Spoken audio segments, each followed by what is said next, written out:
You are so worthy of the things that you desire in this life. I want to be a doctor. I don't know what you got going on, but I want to be a doctor. I felt it in my gut. I felt like I was about to receive some type of bad news. And she's like, you got to check Facebook right now. As a young girl, I already had photographers tell me that they didn't want to work with me because of my size. I felt defeated, girl. I did not want to be seen. Mind you, at this time, I am entering high school. That was the most depressed I've been. A no is just redirection. It is not rejection.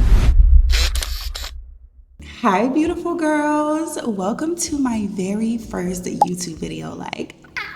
Make some noise. I am so excited to be here. I am so excited for us to get into just my journey today, my background, how I got started in modeling, and how we ended up here today. It's a long story, so buckle up, girl. And I hope that this story just inspires you above everything, from hearing everything that I went through, hearing about the trials, the tribulations, hearing about what shaped me into the woman that I am today. I hope that I just pour into you and that this is just your reminder to never give up on yourself. Never let go of your dreams. No matter what anyone tells you, you are so worthy of the things that you desire in this life. So without further ado, let's get started. My journey in modeling actually began in middle school, which is so wild to even think that I was interested in such a thing. If we go all the way back to my childhood, when I was about 10 years old, my grandfather told me that I would become a model. At the time, I wanted to be a doctor, so I had no idea what this man was talking about. I'm like, a model? Mind you, I'm not even thinking that modeling is a real career at the time. When I was growing up, you had Tyra Banks, Chanel Iman, Naomi Campbell, so many gorgeous women, but the one thing that I noticed at the time when I was growing up was there wasn't a lot of women who looked like me, right? And when I say that, I mean size-wise, because I've always been a curvy little ting, I've always been curvy. I've always had curves. Even growing up, I've always just been a curvier woman.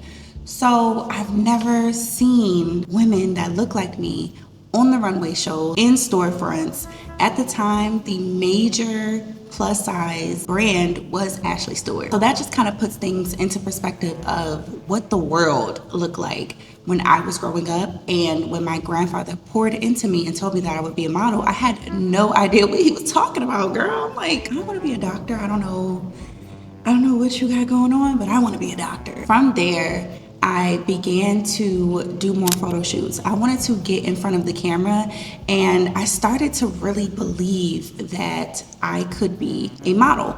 But at the time, I only saw it as a hobby, right? And so I believed that I could do this hobby. I believed that I could show up and I was having fun. As I began to do it more and more and more, I fell in love with modeling. It's something about getting in front of a camera, and I just felt so alive. I felt like it was just this secret place and this second home. I can go and just be free. Right? I felt so free in front of the camera. Not only that, I was always pretty confident growing up, which we'll talk about that in a second, girl, because the story gets crazy. And so being in front of the camera helped me to pull that confidence out of me even more, because once I started posing and I would look back at the pictures, I'm like, I did that. I look good. So it really helped me with my confidence building as far as on camera confidence. And that also helped me with confidence in showing up in the real world, right? So I grew up in Baltimore, and at the time, a lot of Baltimore photographers were only shooting women who were a size 0 to 4 at biggest, right? And I remember reaching out to these photographers, and these photographers will respond back to me and say, well, because you are a size 12, a size 10, 8, whatever size I was at the time, I was never 8. It was given 10. But because you are a curvier woman, I can't work with you. And if they did make the exception, they would say something like, oh, here's my packages. I charge $1,200 for curvy women. Yeah. Yeah. And mind you, at this time, I am starting to transition into high school.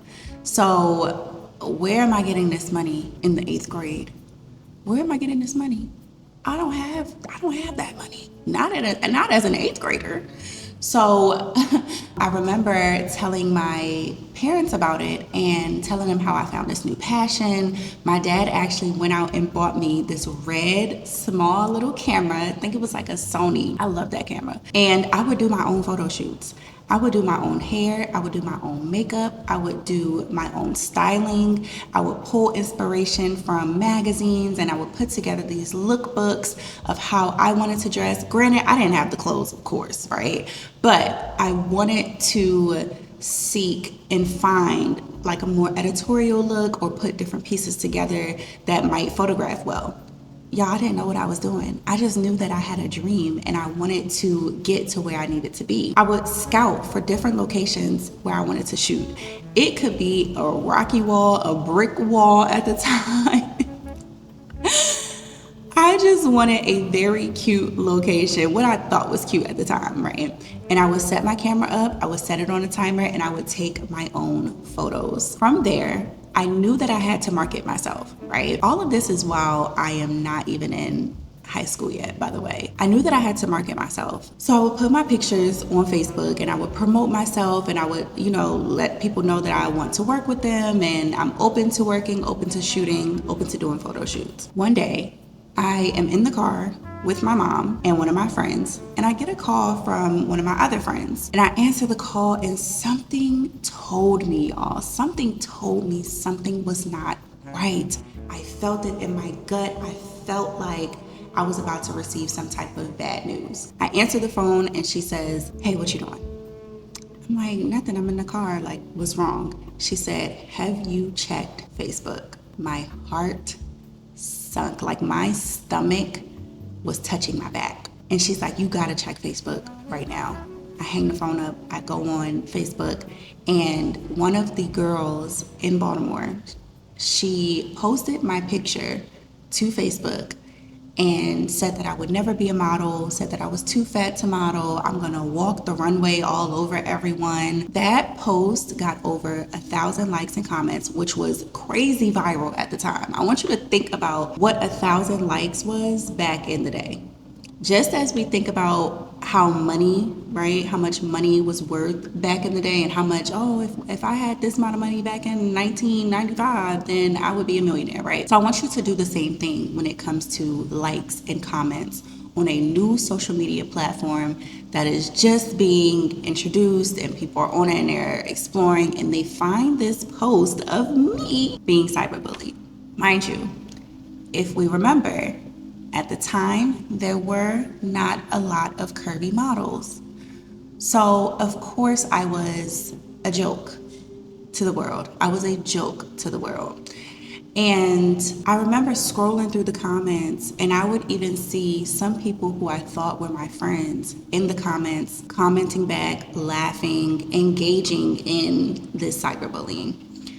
And I remember just being in the car and I was fighting back tears. And I'm just looking out the window. I'm hoping my mama don't see me cry because I was so devastated. I was so devastated that someone could take my photo, post it online, and make fun of me, right?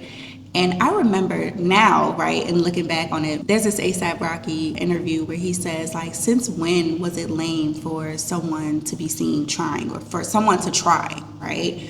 And I feel that because it's like, I'm just a young girl trying to get it. I'm just trying to try. But at that time, that was such a brutal time period for my mental health. As a young girl, I already had photographers tell me that they didn't want to work with me because of my size. Now to experience cyberbullying, I felt defeated. Girl. I did not want to be seen. Mind you, at this time, I am entering high school. And this is probably gonna sound crazy, but I felt like the people that were at this high school were also gonna see this post, and now I'm going to be bullied in school. That's exactly how I felt. After that, I went into a deep depression. I think that was the most depressed I've been in my younger days, right? In my younger days. That was such a deep depression for me. Mind you, I am this young girl, and if I could go back in time, I would literally hug myself and tell myself that everything is going to be okay. Because during that time, I wasn't eating, I was barely drinking water. I would go to school or go to different activities, come back, and be in my room. And I would just be in the bed, and I slept so much. I did not want to face reality. I didn't want to engage in any type of social activities. And mind you, I would consider myself a social butterfly, right? Like, I have my social meter that plummets at times, but I was a pretty popular girl growing up. And so I reverted back to this shell, and I told myself, like, I don't want to model anymore. Right? It's too tough. It's too much that comes with it. People already don't want to work with me. Why am I doing this? This is stupid. I remember sleeping so much, and one night I had a dream. Now, to know me is to know that God's main form, his most consistent form of communication with me has always been through dreams. Ever since I was a young girl, God has always communicated with me through dreams. The dreams are clear. I know when it's from him versus if I'm just like having a nightmare. I know when it is from God. I had a dream that I was on storefronts. I had a dream that I was walking in runway shows. And the little girl in me, I wake up, I'm like, In that dream, God told me, get up. It's time. The best decision that you can ever make in life is obeying God. It is hard because I also think that obedience is hard, right? It's hard to pull yourself out of a dark space. It's hard to do the thing that likely you don't want to do, you're not inspired to do. It's hard to do that. It's hard to have vision or receive vision from God and believe that that is going to come true. I am not going to sit here and tell y'all that walking with God is easy. It is hard. It is so hard. It is so hard. It's one of the hardest things I've done, but it is also one of the most fruitful things that I have done. And I would not change anything about it. The only thing I would change is getting closer to him sooner. When God told me to get up, I woke up that morning and I told myself that I would never, ever allow someone to tell me that I would never make it, and I believe it, right? Because people are gonna tell you that you're not gonna make it, you don't have what it takes, you're too old, you're too young, you're too this, you're too that. The world is going to tell you all of these things, but it's up to you to believe it or not, right? And the minute that you believe it is the minute that it becomes true over your life. So people could say what they want. People are going to talk regardless, right? And I think a big part of that as well is us talking ourselves out of thinking that way, because sometimes we can be our own worst enemy. Sometimes we can think so negatively about ourselves that it ruins and it distorts how we perceive ourselves, how we show up for ourselves, what we think that we're worth, right? And so if you don't deal with the internal battle as well as the external battle, then it is going to be so hard for you to get to where you're going, okay? We have to deal with the internal thoughts, because at that time when God told me to get up, I could have been like, oh, but I'm this. Oh, but people said this about me. Oh, but am I really worth, doing this? Am I really going to succeed in modeling? Am I, I'm too fat, I'm too this. I could have told myself anything that would have stopped me from walking into what God has called me into. Number one, you have to trust God. And that's exactly what I did. So when he told me to get up, I got my butt up.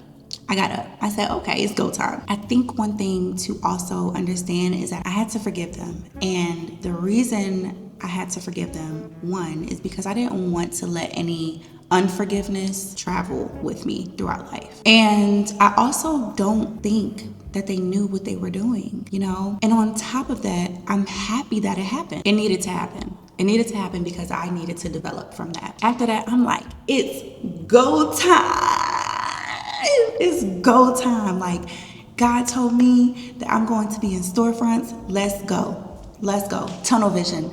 confidence up, I'm back in it, right? I'm in high school at this point, and I knew that I needed to develop a bomb portfolio because this time, baby, when I was coming back, I'm coming back for it all. I want it all. You told me that I'm gonna rip the runway over everyone. Okay, let's rip the runway. Let's do it. Let's do all the things. Let's do all the things. I started working with different photographers in Baltimore, one being a very close friend, my girl. We would go out back of our high school and we would just shoot. She is a photographer, and at the time she was like starting her photography business and I was starting my modeling. So it was perfect. We would literally go out back. There was like this little pond and this little bridge in the back. Girl, we would do so many photo shoots. So many photo shoots, and it was fun. And I remember I met this guy, shout out to Sam. He at the time had been a stylist for Vogue. He was a stylist for all of these different publications. And I remember telling him my story, and he was like, I want to set you up with some photo shoots. Like, I will style you. I know some people, like, let's do it. This is when I saw my modeling career starting to ramp up, because he set me up with a photo shoot with the amazing Itasha Jordan. I love me some Itasha.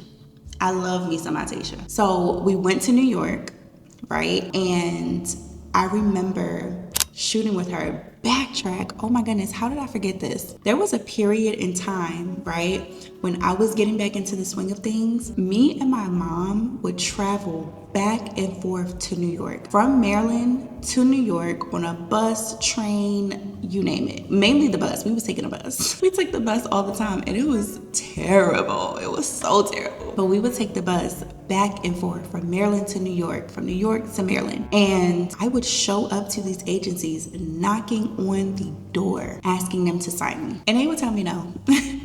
And guess what we did? We came back the next day, and the next day, and the next day. When I tell y'all, I need that fire back from when I was, I don't even know how old I was at this time, but I need that fire back because you really couldn't tell me nothing. I had no shame, no embarrassment, and I think that is such an important thing where you're going after your dreams and your goals. You can't be afraid. Like, you cannot be afraid of what people are going to say. And if someone says no, you pivot, right? A no is just redirection. It is not rejection.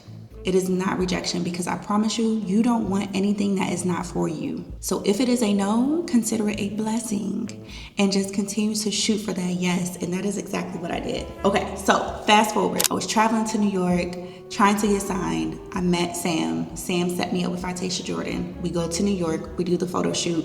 The pictures are bomb. Bomb. I've never seen myself look that good at that age. It was such a time. It was such a time. And I was so nervous. I was so nervous on my first photo shoot, like with a New York photographer, because I also knew that Maryland was not the place for me to be as far as modeling. There weren't a lot of opportunities in Maryland for my modeling career. So I knew that if I wanted to really make a big splash, I needed to try to be in New York as far as modeling. I did live in New York at a time. We'll talk about that.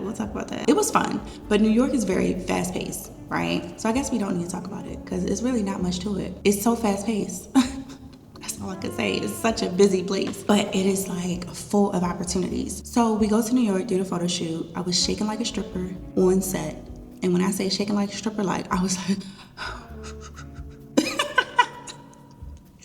y'all, I did not know what I was doing, but I was really trying. So we do the photo shoot and the pictures begin to gain traction on social media, right? At this point now, Twitter is here. Twitter is new.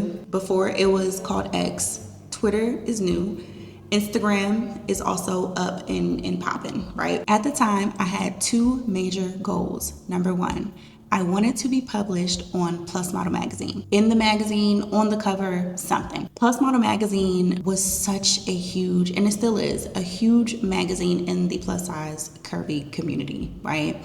And this magazine was giving models a chance to be featured and on their cover in their magazine, and resources, stories. It was amazing. And I knew I had to be in that magazine because I needed people to know who I was. So I wanted to get published. in or on the cover of Plus Model magazine. My second goal was to get signed. That's it.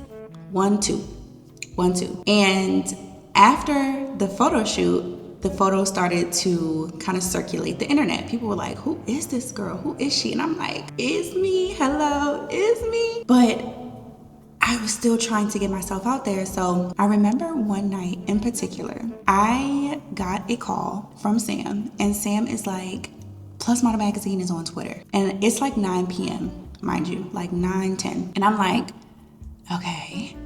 And he's like, what do you mean? Okay, you have to get their attention. And I'm like, okay, but I don't have a Twitter. I made a Twitter. When I tell y'all, I made a Twitter at 9 o'clock, whatever time. It was after 8, I know that for sure. I made a Twitter.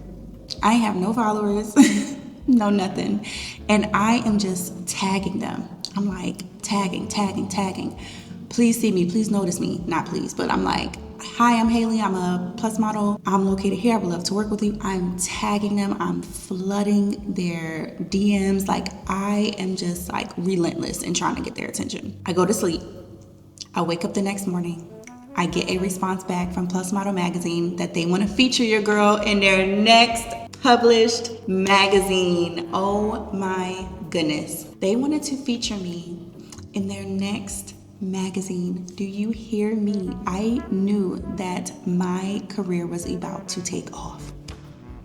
I knew it was. I'm like, this is what I dreamed of. Months of rejection, months of being told no, months of trying to be charged outrageous rates just because I was a curve model, months of telling me that I didn't have what it takes, months of knocking on agencies' doors and being told no with the door shut in our face.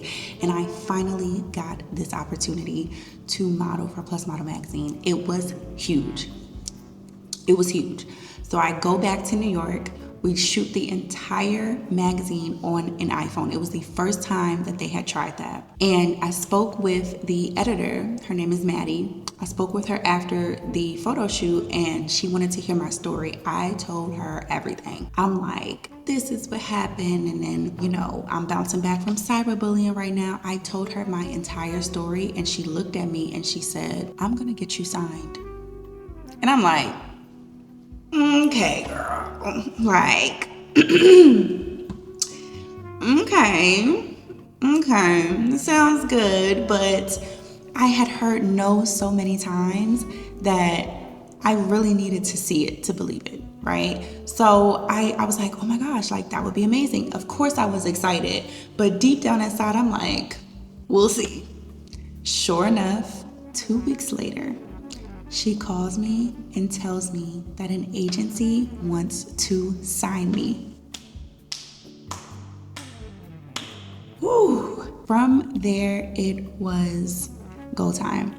I modeled for Ashley Stewart, for Monique C when they first started and had their fashion brand. I modeled alongside huge influential women like Tess Holliday. I modeled for Whoopi Goldberg's collection, Lala Anthony's collection, Dianu, Hanifa, Faye Noel, Macy's, Ralph Lauren. I modeled for so many brands. And I built my career off of pouring back into women who were just starting out as models, because I knew that if I had made it and accomplished those 2 goals, I knew that I wanted to reach back and help the next aspiring model who's just getting started, who doesn't know what to do, and save her some time, right?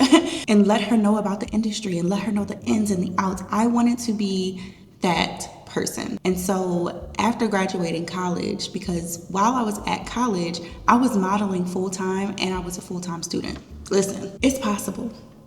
It's possible. That's all I'm gonna say. It is possible. After I graduated college, I launched my own business where I was coaching models on how to get started in the industry, on how to build confidence, on posing coaching. I had classes in Baltimore, in DC, in LA. So that is how we got started. And my journey has been nothing short of amazing. Everything that the devil thought was going to take me out, God used it, and it built me, and it helped me to become a better person, a better model, a better coach. And I am just so proud of how far I've come. I hope that my story and how I got started to now coaching, offering coaching sessions, I offer in-person coaching sessions, virtual coaching sessions.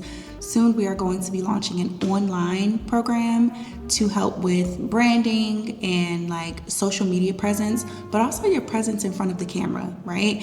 And this doesn't mean that you have to learn how to pose for an editorial photo shoot, right? Like I want the girlies to know how to pose for social media photos, right? If they do have a photo shoot, if they have headshots that they want to take, I want the girlies to be so confident when they show up for these photo shoots and so confident in life that no matter what life throws at you, you know how to navigate from it. You know who you are, you know your worth, and above all, you're not gonna let nobody tell you that you can't do it, okay?